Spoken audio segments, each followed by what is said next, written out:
अस्सलाम वालेकुम, मैं हूं उमैर तारिक और आप देख रहे हैं न्यूज़ अलर्ट। नाज़रीन, बेटियां तो सबकी लाडली होती हैं, लेकिन मिलिए जेहलम के मलिक मारूफ साहब से, जिन्होंने अपनी बेटी की मोहब्बत में मिसाल कायम कर दी है। इनकी बेटी बीमार है, उसकी तबीयत ठीक नहीं है और उन्होंने अपनी बेटी की सेहतयाबी के लिए अपनी आबाई ज़मीन ही वक्फ कर दी है और अपनी आबाई ज़मीन को गरीबों में तकसीम किया है। यानी कि वो लोग जो इनके इलाके में अपना घर नहीं बना सकते, ज़मीन नहीं ले सकते, इन्होंने अपनी बेटी की सेहतयाबी के लिए अपनी आबाई ज़मीन उन लोगों के नाम कर दी है कि वो लोग भी इनके इलाके में इनकी ज़मीन के ऊपर अपना घर बना सकें। अब ये मिसाल डिफरेंट कैसे है मैं आपको आगे चल के बताऊंगा, लेकिन अगर हम पाकिस्तान की बात करें तो यहां पर लोग जो हैं वो लाखों नहीं बल्कि करोड़ों के खैरातो सदकात करते हैं, फलाही काम करते हैं। पाकिस्तान उसमें एक अपनी मिसाल आप है, एक अलग पहचान रखता है। मलिक मारूफ साहब के बारे में ये बताया जा रहा है कि ये अपने इलाके की एक साहिब इस्तिताअत शख्सियत हैं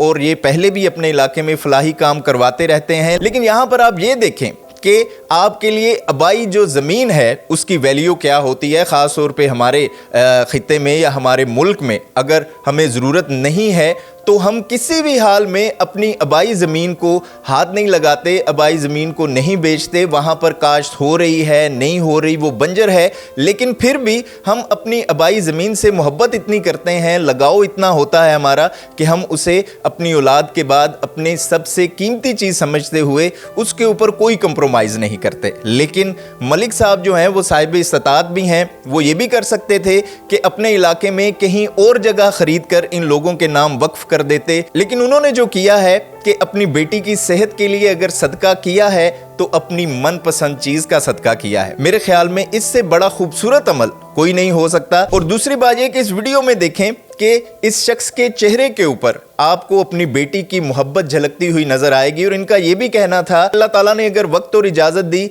तो वो मजीद भी जो जमीन है वो भी लोगों में तकसीम करेंगे और ये जो घर बनाए जा रहे हैं यहाँ पर या जो लोग यहाँ पर घर बनाएंगे वो उनके घर बनाने में भी उनकी मदद करेंगे। और दूसरा, इस वीडियो में उन लोगों के चेहरों के ऊपर खुशी देखें जो कि गांव के गरीब लोग हैं, जो कि अपना घर नहीं बना सकते थे, अपने लिए जगह नहीं खरीद सकते थे, खास तौर पे इस तरह के दौर में, महंगाई के दौर में। तो उनके चेहरों के ऊपर जो खुशी है वो मेरे ख्याल में साफ झलकती हुई आपको नजर आएगी कि उनके लिए जो हो चुका है या उनके लिए जो इंतजाम किया गया है, इससे बड़ी बात या इससे बड़ी खुशी जो है वो किसी भी किराए के ऊपर रहने वाले शख्स के लिए या एक बेघर शख्स के लिए जो है उससे कीमती चीज मेरे ख्याल में कोई नहीं हो सकती। आप इस हवाले से क्या राय रखते हैं कमेंट बॉक्स में हमें जरूर बताइएगा। देखते रहिएगा न्यूज़ अलर्ट।